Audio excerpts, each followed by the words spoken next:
Thank you so much for joining Skystone Partners today for our third installment of On Giving, incisive commentary and analysis at the intersection of philanthropy and the greater good. I'm Liz Newpel, the president and CEO of Skystone Partners, and we believe philanthropy is a powerful force for good.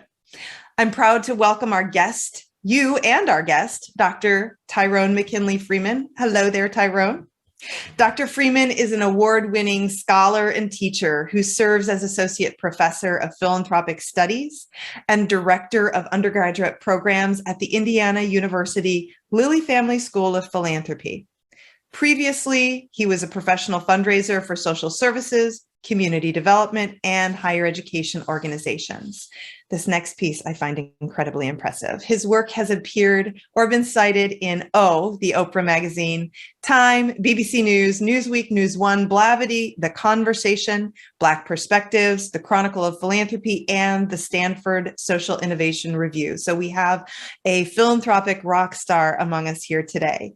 He is also co-author of Race, Gender, and Leadership in Nonprofit Organizations. A proud HBCU grad, Tyrone earned a BA in English Liberal Arts from Lincoln University, an MS in Adult Education from Indiana University, a Master's in Urban and Regional Planning from Ball State University, and a PhD in Philanthropic Studies from Indiana University. Not the least of which, Dr. Freeman's publication of all of those achievements, Dr. Freeman's publication, which will be our springboard for our conversation today, Madam C.J. Walker's Gospel of Giving, Black Women's Philanthropy During Jim Crow, is the 2020 Skystone Partners Prize for Research winning book. And today I'm delighted to have the opportunity for us to visit with him about contemporary African-American philanthropy through the lens of Madam C.J. Walker. Thank you for joining us, Tyrone. Thank you so much, Liz. Very happy to be here and excited to be with the audience. Thank you so much. Our question moderator and member of the Skystone Partners team is Bill Mulvihill. He will be receiving your questions. He's curating them so that we have an opportunity to make sure that Tyrone can answer as many as possible without duplicates. And Bill is behind the scenes right now. He'll join us for our Q&A session. So, down to business. I'd like to begin with some premise setting, Dr. Freeman, and we'll be using, as I mentioned earlier, Madam C.J. Walker's story as a springboard, really to put some context into place and discuss contemporary African-American philanthropy. So I'd like to start with the question that we've begun all of our On Giving questions about, sessions about, and I think it's one that speaks to your heart, which is when we talk about philanthropists, who are we talking about and how do we define them? Thank you so much, Liz. And again, hello, everybody. I think I talk about people who have a heartbeat, right? That philanthropy is part of our common collective human heritage. It doesn't belong to one small slice of the population. It doesn't belong to the richest among us. It doesn't belong to a racial group. It is something that we all share in common. Looking after each other, giving, caring, sharing, being generous. No one kind of corners the market on that. So it is something that all of us can lay claim to. And that's what I, try to raise up in my research as I play around with the definitions of philanthropy and challenge the field to take a broader view. And now I think, when you look at people who have extraordinary wealth, it is certainly interesting and appropriate to look at that and how it affects the larger society, but they are not the only ones. Everyday folks give. And when I say give, I mean very broadly. That can include money. It can include time. It can include giving of yourself to be supportive to someone in need from an emotional standpoint or from the presence. We all know the power of someone's presence in our most difficult or trying moments. I think there are numerous ways that we can show up and show out for those we're trying to demonstrate care for, whether we are related to them or not. And so when I talk about philanthropy and philanthropists, I'm talking about a broad range of giving, caring, sharing behaviors that any of us can act upon and invest and give towards others to express values, to try to make things better for others, to strive to be a particular kind of person. There's no limit. It does not belong to one group or one part of society. Right. It belongs to all of us. If we've got a heartbeat and a heart for giving, it belongs to all of us. And I love that definition. It really speaks to me in the work that we do with organizations all around the country. But I think what is so beautiful and is such a great connection to the research you've done on Madam Walker is that it belongs to everybody, and it is giving to people you don't know, giving to people you do know, being there for others. And so I wonder if you can give us a little bit of a background, because I think what we'll find, the thing that's so interesting to me about Madam Walker is that she has experienced philanthropy, and this isn't a good or bad or ugly, but a gauge, if it's here to here, if this is the whole range, 180 degrees or 360 degrees of philanthropy, I think she's been a part of it, both as a giver and a receiver. So can you give us a little bit of history, what her beginnings were and her philanthropic history? Where did it begin? Yeah, no, thanks for making that connection, because, a lot of us can think about the gifts that we have given to others, but it can be challenging to think about how we've been receivers as well, where people have given directly to us, or even the fact that we might benefit. If you went to college, then somebody may have you may have received a scholarship, or even the buildings you learned in may have been named for folks who supported you. So philanthropy is all around us, right? And so Madam Walker's story helps to exemplify that. So she was born Sarah Breedlove in 1867 on a cotton plantation in Delta, Louisiana. Her parents and her 4 siblings had all been enslaved, but she was the first freeborn child into that family. And so life quickly becomes difficult for her. She's orphaned by the age of 7. She's under the care of her older sister and brother-in-law. And she begins working as a washerwoman around the age of 10 or 11.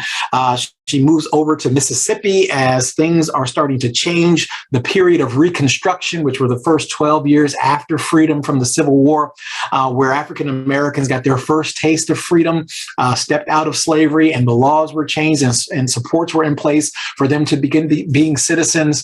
All that was taken away. The angry white South rose up and began to implement what we now think of as Jim Crow. And so all of these things are being assembled around her. She and her family go to Mississippi looking for a little bit of relief from what's happening in Louisiana. She marries, she has a child, but then tragedy strikes and her husband dies. So now she's a widow. And she's in her mid-teens, and again, Jim Crow is being erected all around her. And so the story begins to change when she moves to St. Louis in her early 20s with her young daughter in tow. She's greeted by a local African-American community that's anchored by the St. Paul African Methodist Episcopal Church. And this church has created a philanthropic social safety net for arriving Black migrants who are coming from different places. St. Louis was a way station heading out west for folks who were migrating. And so these folks took young Sarah in and her daughter and helped her get established and help her daughter to get some education. And she became very connected with the church. She converted to the African Methodist Episcopal denomination. And again, this is where she kind of begins to get a bigger sense of herself. This is where she begins to learn to give as modeled by the women of that church, who were very active and not only running the organizations that were part of this network that were helping the migrants, but also engaging in activism in local St. Louis, dealing with Jim Crow. And so, we tend to learn these things from our parents, but she was an orphan, right? So it's these other women who become surrogates, if you will, who kind of usher her into this tradition of giving and engagement.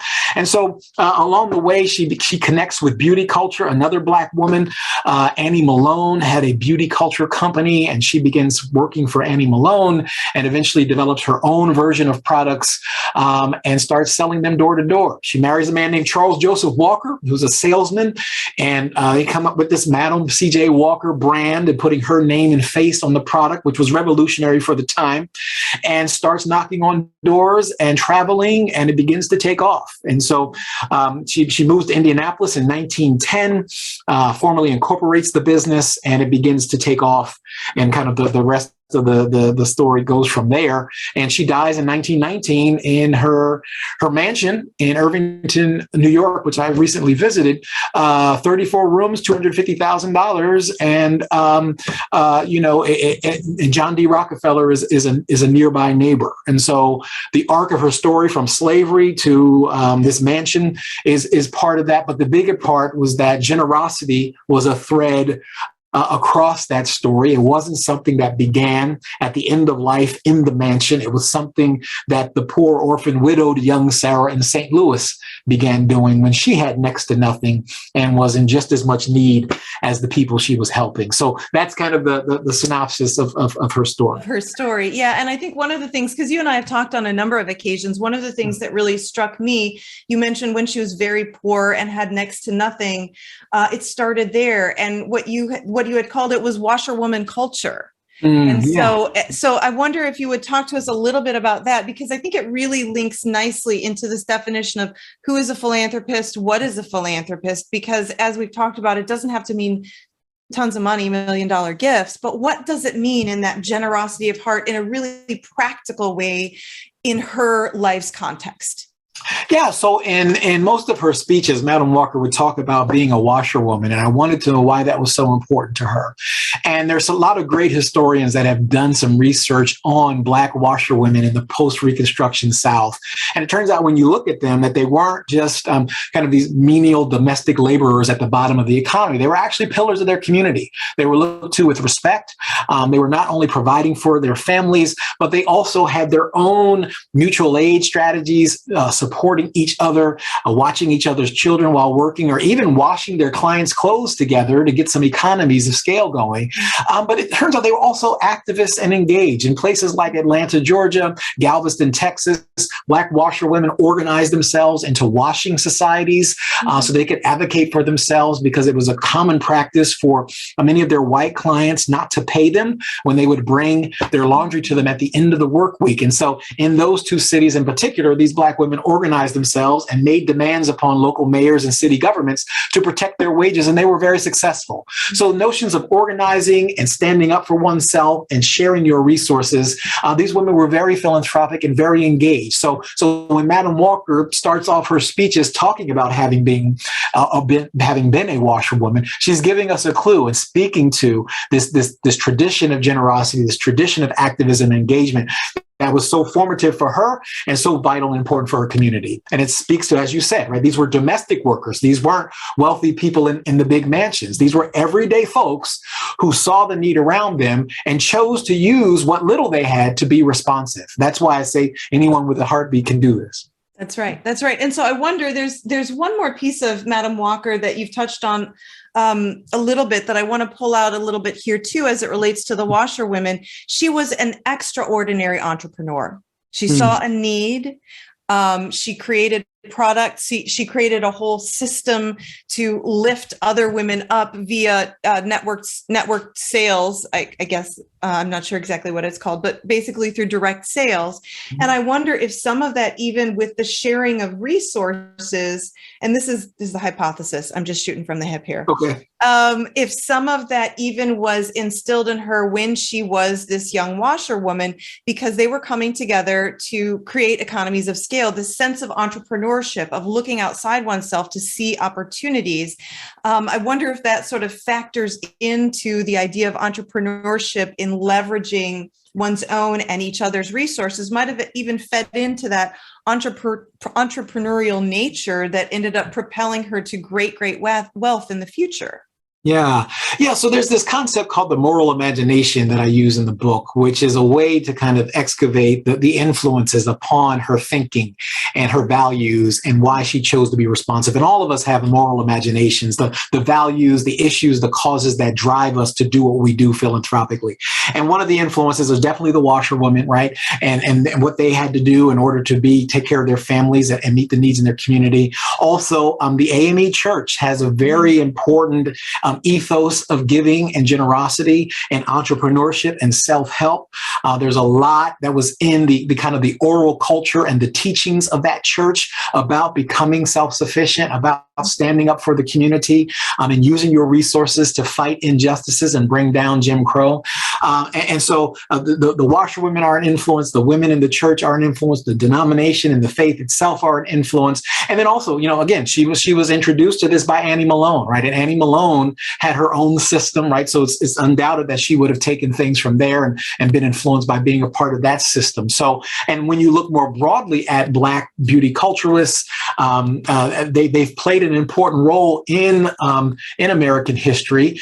Scholars like Tiffany Gill and others have looked at the role of Black beauty shops in the civil rights movement as places where protests were planned and people would come together to plot and to think about, again, strategies for fighting injustices. And so all of these spaces and places and people, right, I think contributed something to the woman who becomes Madam C.J. Walker. And she then in turn reflects that back out. And that's what I really wanted to do with this book, because as she becomes this millionaire, and that causes us sometimes to put her on this pedestal kind of all by herself, as if she might have done it alone, or as if she's just out there by herself. But I wanted to put her back into the community context that produced her as a way to kind of pay homage to those traditions, but also to show too that she does indeed put her own unique spin on it, and amplifies it through her own platform and her brand of entrepreneurialism. But she also, right, was brought into this by the people around her. And there were other Black entrepreneurs, there were other Black philanthropists, there were people giving and engaging from all walks of life. And she becomes this great historical marker, if you will, in our history to look at, to kind of get a window into this rich and robust giving culture and tradition that thrived amongst African Americans then and continues to now. Absolutely. Absolutely. And I have all kinds of questions about Madam C.J. Walker and the history, et cetera. I want to make sure today, though, that we reach into contemporary giving. And I'd be curious, I am a little curious about the Rockefeller, and I know they were neighbors, the Rockefeller and Madam C.J. Walker relationship and comparison as philanthropists. And I wonder if that's a good sort of bridge to contemporary African-American philanthropy. Again, shooting from the hip here. She is a product of the community and the culture. And what I see is that she spoke all the languages. She was multilingual, so to speak, right? And she made this step to connect, I think, feet in all of the worlds, if she had about 13,000 feet, of what is recognized today as very establishment white philanthropy or majority philanthropy, very often by men. And then also what is recognized less well today as it relates to great self-sufficiency, entrepreneurialism, and generosity by African-American folks. And, in the book, you reference that she was compared to Olivia Sage and John D. Rockefeller and the like. And I wonder, and what you said was it's kind of a difficult comparison to make. Mm-hmm. And so she played in all of the worlds. Everybody knew her. Everybody respected her, everybody recognized her. And so how does that then comparison and contrast between majority philanthropists and minority philanthropists kind of lead us into a comparison and contrast for today's philanthropists? Yeah, no. So it's interesting. So I've not really talked about this before, but so this project actually started as a comparison between Madam Walker and Olivia Sage. That was the idea that I had. And I was going to kind of examine these two women. And for the audience, Olivia Sage was a prominent white woman in New York who was married to a man named Russell Sage, who was a Wall Street financier. And when he died, she inherited millions of dollars from him, started the Russell Sage Foundation, which is still around to this day. And she just gave to universities, to the environment, to the arts, a very, very consequential woman philanthropist. And so it started with this. And I'm very grateful to two of my mentors, Dr. Nancy Robertson and Dr. Andrea Walton, two great historians. They said to me, Tyrone, you do not have to compare Madam Walker to Olivia Sage in order to validate Madam Walker's story. right? Madam Walker's story can stand on its own. Don't feel that you have to do that. And that was so powerful for me because at the time I was in my doctoral program. I was the only African-American man in my program. I was in this field where there weren't many African-American scholars. Hardly anybody in my field was writing about people of color or taking them seriously as donors. Most of the folks doing that were in other fields. And so, again, I was reaching, trying to understand this. And so I'm grateful because that freed me up. And so then I was only interested in Madam Walker. There was already a book about Olivia Sage. And so I think that's important because all too often today, right, donors of color aren't taken seriously until they do something that approximate what white donors do. Mm-hmm. Right. When they make the multi-million-dollar gift and are in the press and in the pages, then we pay attention to them. Right. And we see that in everyday life. Right. You think about women often don't get attention until they do something that, have some level of achievement that a man would be recognized for. Right. I've had conversations with high net worth African-American donors who would just share time and time again on how, they've been giving, they've been involved. Their foundation has been around for a while, but their alma mater didn't call them until they were highlighted in Newsweek or in the pages of the newspaper or something like that, right?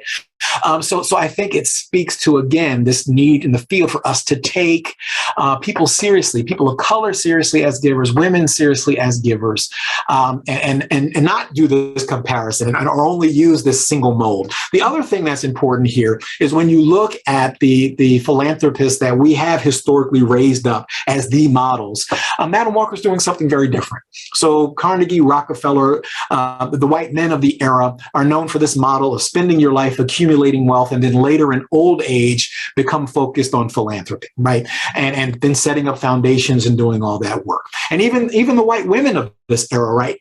Walker's different there because, like Sage, she inherits the money. Mm-hmm. Olivia Sage inherits the money from her husband and then begins doing all these things. Well, Madam Walker doesn't have anybody to inherit money from, right? She's been in the economy since she was 10 years old as a washerwoman. She's creating the resources that she's sharing and giving with others. So she has a different relationship to the economy, to the political context, to money, to resources, compared to these other models. And she began giving when she was a poor, orphan, widowed young woman. Wealth did not provide the impetus for her giving, as it did for Carnegie and others, right? Mm-hmm. Carnegie says in the opening sentences of his famous essay, Wealth, what is the proper surplus? What is the proper administration of surplus wealth? That's what he's right. I've had all this money. What in the world am I going to do with it? Mm-hmm. That's not Madam Walker's question. Madam Walker is, how do I end this oppression? Madam Walker is, I have this responsibility to others, right? How am I going to act upon it now? So that's why I called it a gospel of giving, because it's not a gospel of wealth. Wealth did not drive her to give. She began giving when she didn't have anything, right? Wealth only comes along later and allows her to accelerate what she had already been doing and to become more of who she was. And so that's an important distinction there to raise and to enter into this conversation and to challenge our notion of who counts as a philanthropist and what counts as philanthropy. Wow. That is a lot. That is a lot to take in. And it is so self-evident when you lay it out that way. It truly makes a lot of sense. And so I guess there are a lot of questions that come up in my mind, and it actually circles back around to our pre-interview conversation today, which was, what's the most interesting question you've ever gotten in these kinds of conversations? Because you've had over 150 webcast interviews, radio interviews, and the like. And you had said, what do we say to our donors of color? And we sort of turned that back around and said, well, listen. And so as a white woman who represents the majority of people working in fundraising, rather than what do I say, what do we say to our donors of color, but how do we listen better? How do we listen better and really begin to see and recognize what people are already doing and is before us, that has been part of cultural, historical tradition relative to giving, not relative to wealth? How do we see better? No, it's a good question. I think one, it starts with, kind of, again, taking it seriously, right? And seeing donors of color for this conversation, but you could make the same arguments about women, right? Seeing them on their own terms. right? Not through ours. And that's been part of the problem. We've been viewing them through our lenses, and our lenses are limited. Our lenses don't see them, right? Because they are not always behaving philanthropically in the ways that the majority donors are that we focused on in the field, right? So I think it starts with making those kinds of adjustments. And that's why I've written things over the years about how they're not new and emerging, right? Being mindful of the language we use when we're referring to this, because the language reflects our thinking and our cognition around these, which affects our perceptions and then our behaviors. I think it's important to also kind of do the internal work and think about what has been your organization's history, what has been even more recently, what's the current status of diversity in your donor database. If you have that information, if you don't, how do you begin accessing it? And groups like the Prospect Researchers Association is doing a lot of work thinking about, ethical gathering of demographic data on our constituents that could be helpful.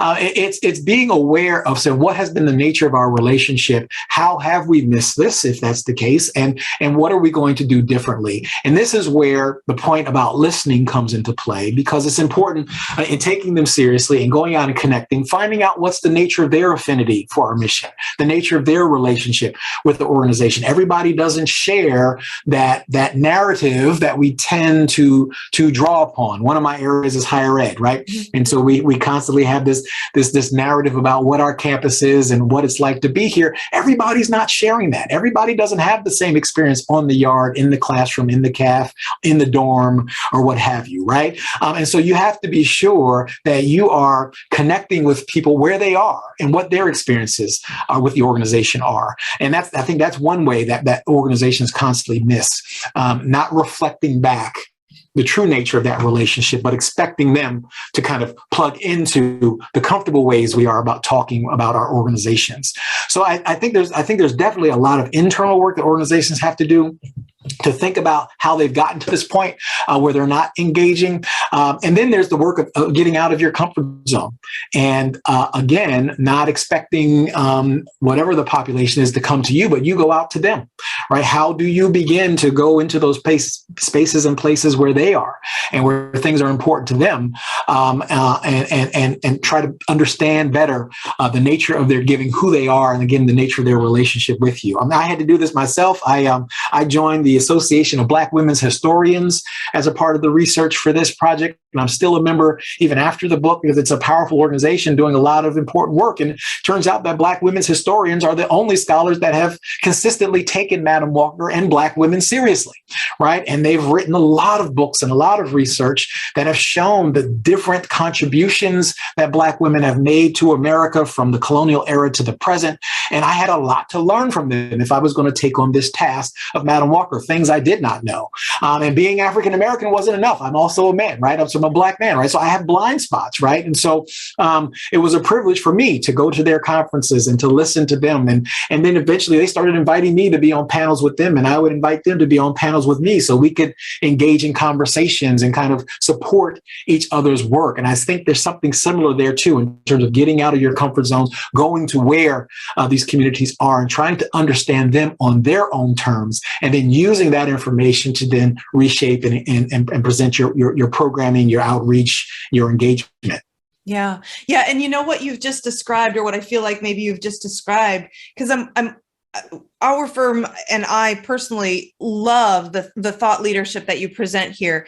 And we also love to see how it works in practical applications. And would it be fair to say, you know what, if you in your organization have recognized we're missing the point here, we're missing an entire group of people or several entire groups of people. And if you are serious and your motives are truly to be inclusive, you might almost call what you've described here really intensive discovery work, right? To put it in those sort of fundraising donor cycle terms of calling someone up and saying, I see you've been involved, but I don't know why. Exactly. Will you tell me your story? Yeah, exactly. Yeah. I did a piece for the Chronicle of Philanthropy that kind of makes this point about, There are, all too often, again, if let's just say a donor of color doesn't respond to our letter or the social media campaign or the event invitation, we will tend to move on and just focus on those who did. And so, but there's a missed opportunity there, because why?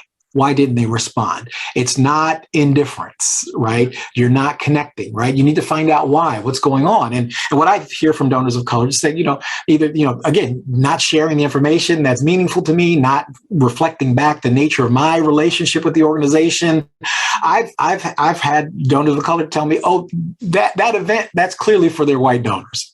By the nature of the speaker, by the nature of the theme, they're not even thinking about me, right? So in order to understand the dynamics of that, you have to lean in and find out and ask questions. So I say, you're right. Go ahead and connect with the uncalled, the uninvited, the unvisited.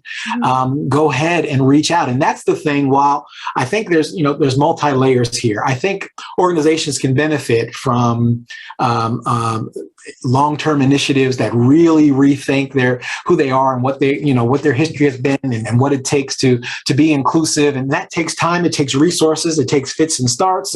But there's also things that we can do right now, because as you said, we can call those donors who've not been called, visit those who've not been visited, right? And connect with them and seek to know and understand them on their own terms and their stories and bring that back. That's something that the average fundraiser can do right now. You could pick up that phone, you could make that outreach, because we have national studies where donors of color tell us that they're not being contacted at the same rates that their white peers are. So that's something that you can change right now, just how you structure your day, each day. And how will you make an outreach to folks who haven't been connected with? Mm-hmm. I love that. I love that. Really sort of an application for the theory that we're talking about, really getting a view of, through the lens of Madam C.J. Walker, what we're doing well. And when I say we, I'm talking about women who look like me, white, middle-aged women who populate 80% of the fundraising jobs. What we can do today to really be thoughtful and authentic with our donors of color, or any other donors, any other group that might be otherwise marginalized or separated from, that's important to our organizations, but for whatever reason might not feel as connected as they could or should be. I love that practical piece right there. And I see we've got a number of questions rolling in, and you have given us such great context. I want to ask, before we shift over to our question and answer section, which our colleague Bill Mulvihill is curating for us right now, is I had taken something from one of the articles you had written, and you say, these communities teach us about the scope, limits, and possibilities of philanthropy. They also illustrate that people in communities of color come out of longstanding historical traditions of giving and have been actively engaged in philanthropic work from the beginning of their American experience. They aren't new or emerging donors in that sense. In addition, fundraisers and others in the philanthropic field have expressed an interest in what's broadly being termed as diversity in fundraising and philanthropy. That interest and the growing number of questions from donors of color about their giving and their history is giving academia the opportunity to try to connect donors of color with information and resources so they can become more effective in their giving. Love that. It honors and also gives tools. It also gives academia the chance to contribute and learn about what philanthropy is, what's being done, who's doing it, and why they're doing it. And why is that big question? And you've given us some great examples of what one may do to be more inclusive in one's organization, one's giving program. And in the book, you cite the Smithsonian had a really fantastic and successful example of reaching out to donors of color. And I wonder if you'll describe that a little bit for our group here today before we move on to the question and answer section of our conversation. Yeah, so the Smithsonian's National Museum of African American History and Culture opened in 2016, but it was a long journey to that opening. It actually was first proposed during Madam Walker's lifetime by some African American Civil War veterans, and through various fits and starts, it didn't get real traction until the W. Bush administration. And so the fundraising that the Smithsonian began to do was inclusive. And it was done that by design. And so it was a privilege to be able to talk with some of those fundraisers and designers of that campaign to look at their experiences. And, they did all the typical things that one does for a capital campaign. And that's why you will see the leadership gifts from Bill Gates, Melinda French Gates, you name it, Oprah Winfrey, Robert F. Smith. But I was really more interested in the other gifts. And so at the entry level, they wanted to be sure that this campaign was accessible. And so they actually had a lot of internal debates and conversations about a $25 giving level because they wanted any American, right, or anyone actually to be able to see themselves contributing to this if they so chose. And by the time they were done, they had over 100,000 people who gave at that entry level, and they called it kind of a founding charter membership so that you could have a connected role to the creation of this beautiful museum. And that spoke to the levels of engagement that they were looking for. They also, had a moment where they were looking at people who could give gifts of $25,000 or more. And they paused for a moment and said, wait a minute, what if we asked ourselves who could give us $5,000 or more per year over 5 years and kind of get up to that level? Well, that produced a very different kind of list. And remember, we're talking about the Smithsonian. It's not a community-based organization. It's not known for being, kind of warm and fuzzy. It's a government institution. It has some distance. You go to DC to see most of the things, though they're Smithsonian-affiliated institutions around the country, right? So they had to start going out and connect with different people that the Smithsonian was not used to doing. And so they hired several fundraisers, several African-American fundraisers who came from higher ed and arts organizations. And they began going out and connecting and going into new places and spaces the Smithsonian had never gone before. They would go to Black communities and say, hey, the Smithsonian's coming. We will gladly review your precious family heirlooms. We'll give you a little bit of the history of that. And if you, at the end, there's no obligation. If you so choose, we can talk to you about how you might donate it to be a part of the collection. That got them out and about in the community. And the fundraisers who were working with many of the African-American donors told me that, say, hey, a lot of these folks, very, very, well established in their careers, had never been approached by an organization before, had never been a part of official capital campaign. Some didn't even know the concept of a capital campaign because they haven't been engaged. And so there was an educational component there. There was also patience. Mm-hmm. They kept showing up. They kept responding to those questions. They listened to your earlier point, right? And they kept showing up and saying, hey, we're in this for the long haul. We're serious about this connection, and we want you to be a part of this museum. And so if you go to DC, it's this gorgeous building. It's incredible moving exhibits and experiences the moment you set foot. But even the volunteer docents reflect this tradition. They had so many people who wanted to volunteer. They had to shut down the intake process for a period there. And I've taken my family, the docents there, many of them African-American senior citizens, so proud, so engaged, standing there with their shoulders tall, and they're ready to share with you a little more information about the exhibits, to wipe away your tears when things get emotional. So there's a lot of powerful moments happening in that building, and it came because they took people of color seriously in more ways than one. And so there's just numerous examples I cite in that part of the book about people who are giving $2, $20, $20,000, giving the Bible that their great-great-grandmother owned from slavery. They tapped into this tradition of giving and generosity. And so I wanted to kind of raise that up as a pathway for thinking about building equitable pathways for engagement for all of our donors. Again, seeing them on their own terms and meeting them where they are. Right. Meeting them where they are and really saying, we are curious, what artifacts do you have? What's connected to your family that's important to you? And what I hear you saying is what the Smithsonian did that was so well executed is that they valued the person first.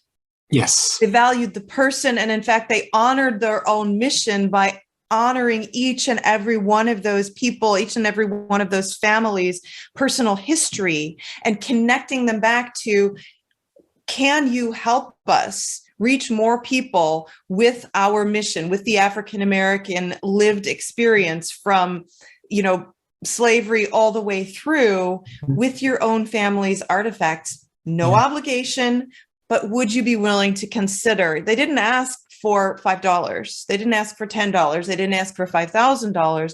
What they did was really think differently about, well, hopefully it's just good stewardship, but in a really intense way by showing up again and again and again and seeing people and hearing people and listening to people, which is part of what put them on top as far as success with this overall campaign, and reaching donors that if they hadn't been so thoughtful about how they were listening and how they were showing up and how they were being patient, would have gone unrecognized. And by that, I mean, not even recognized for the power that they have to make any kind of a contribution, just complete voices silenced, you know. So and that engagement continues. You know, I was privileged. They brought me in to interact with some of those donor groups last year.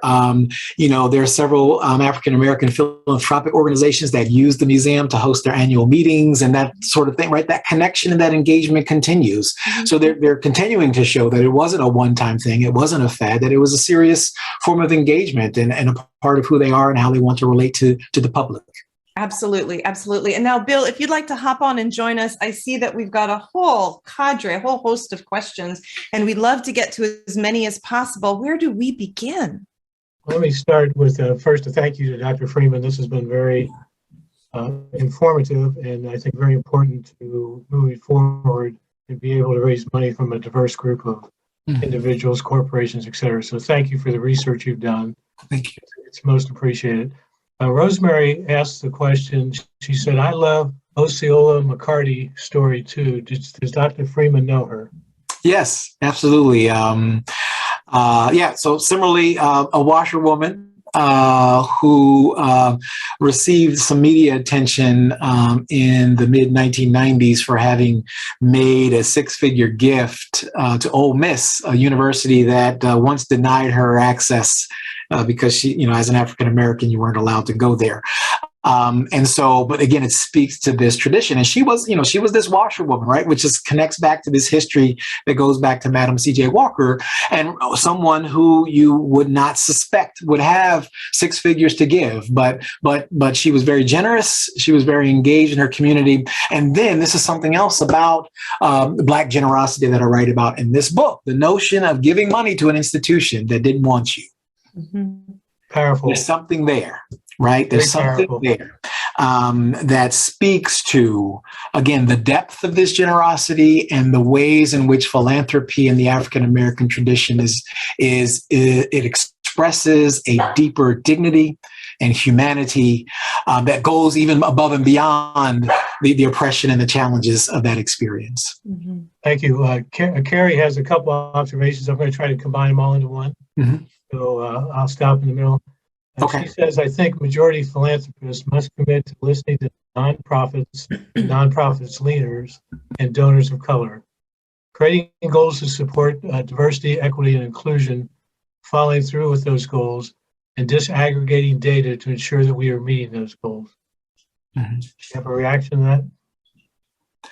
No, I would say, I agree. And I think another component to that is budget for it, right?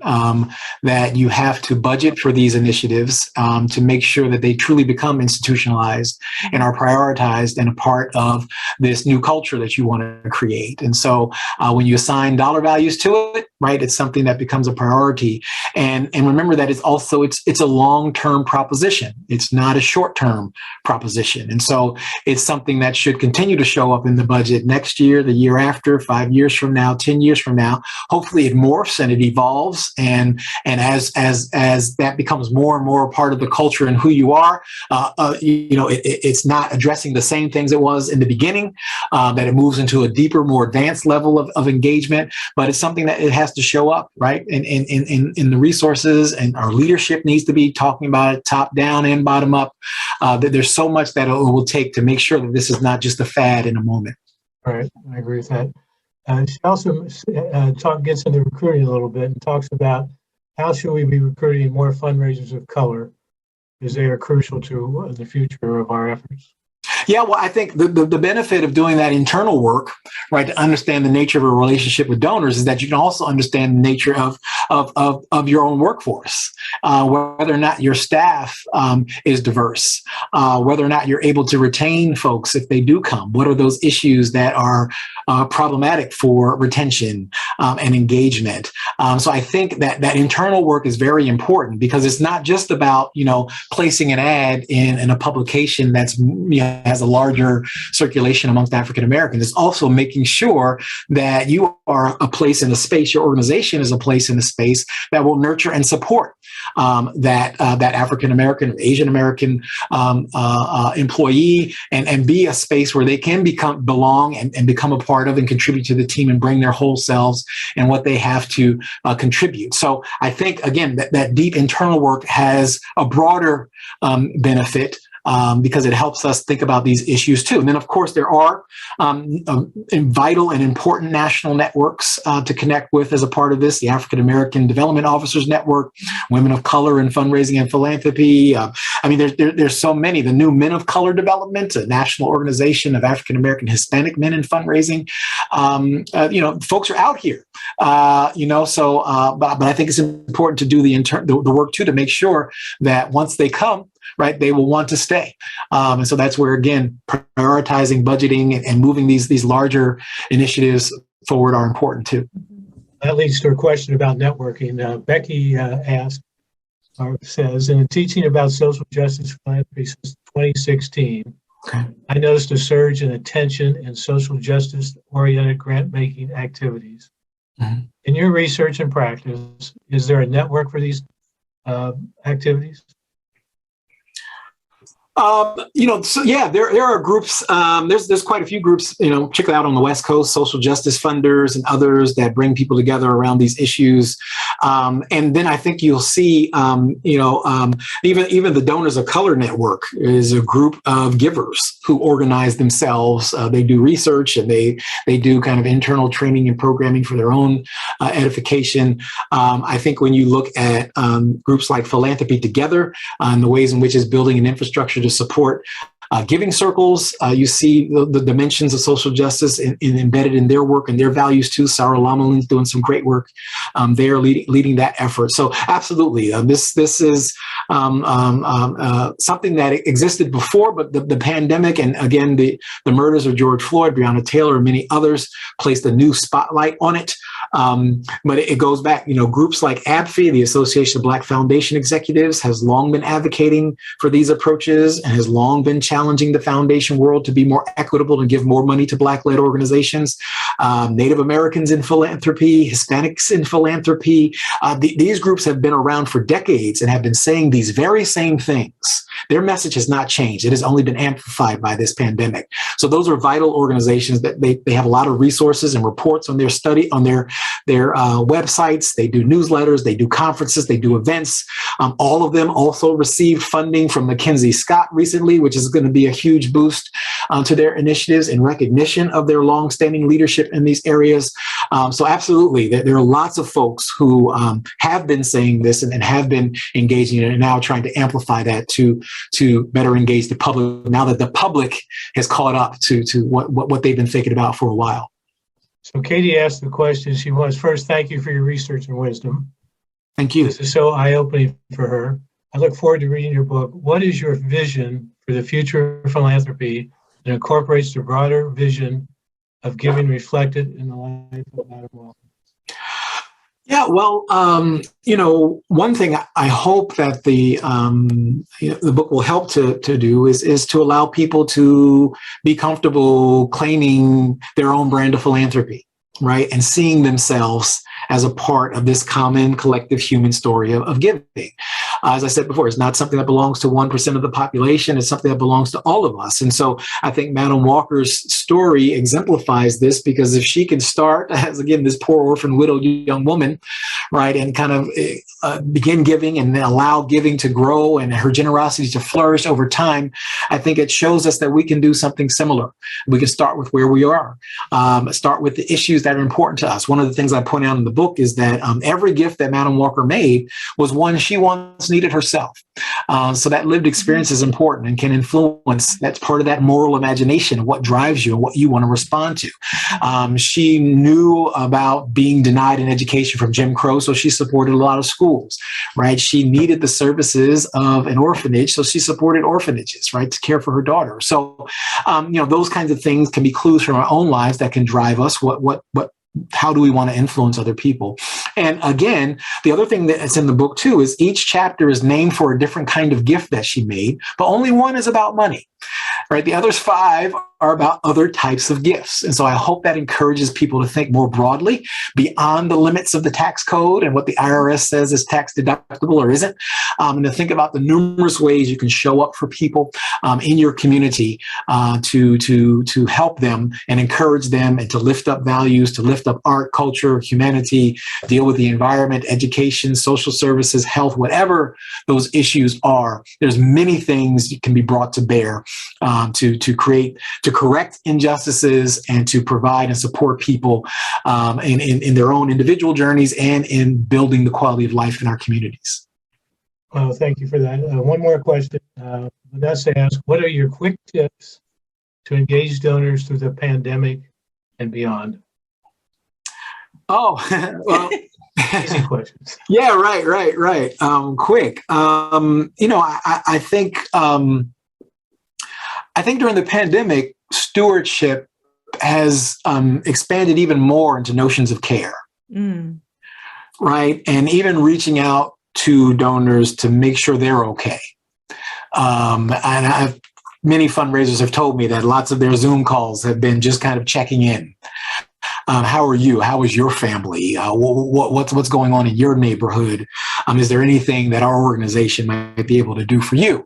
And so I think that kind of thing can be particularly powerful. I know as a professor, one of the things that drew me to teaching was that kind of student professor relationship. And I think about all the wonderful teachers I had and what they meant to me. And I somehow wanted to try to recreate that and give that. But I've seen that over the pandemic too, that my students appreciate me reaching out and say, how are you? Like, let's put the reading aside and the essay aside. What's going on with you right now? And what do you need in this moment? And so I think there's something there about that connection. We always say fundraising is about relationships. I think the pandemic has given us a chance to truly test that and demonstrate care that goes above and beyond the check or the recognition of the other things, and really show up for our donors in a way that may be a little different than what we've been used to. So I would say, continue to tend to those relationships, and remember that we're all going through this collectively. It'll affect us differently based on our own lot in life and station and circumstances, but all of us are not the same.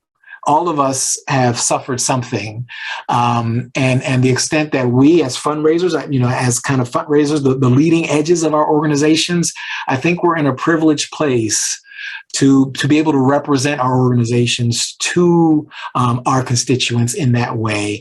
So this is an opportunity to maybe show up for them in ways that we might not have done before. I really appreciate that. 2 comments I'll make. One is I've talked to a number of my colleagues across the country during the pandemic about what you just said, connecting to people, and what they almost to a person have said is the typical 5-minute phone call pre-pandemic has become the 30-minute phone call. A great opportunity to connect, like you said. And the other thing, every organization I've been involved with in fundraising has asked people why they gave. And the main reason is the mission. It's not because of tax deductibility. That's a nice afterthought, but they give because they support the mission of the organization. And the more we focus on mission, the more we bring people in to our family who want to support that. Yes. So again, thank you very much. This has been very informative. I'll turn it back to Liz. Well, thanks, Bill, and thanks, Tyrone. My couple of comments to wrap things up today. I had written an intro and an outro, and you just blew my outro out the door. I can't even.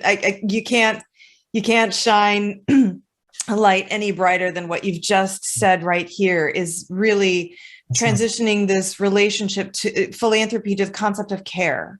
And that it is a cycle, and it is a 2-way or a 3-way street where we are, where we're showing legitimate real authentic care to our donors in a real and authentic way will bring all of them closer to us. So what I had intended to say was Dr. Freeman has prepared us to move forward thoughtfully and inclusively in our fundraising programs, blah, blah, blah. I think what Dr. Freeman has done has reminded us all of our humanity, of our hearts, of our interest, willingness, and actual human need to give and support one another. And that while we are all very different, we all have that same need to be needed and need others.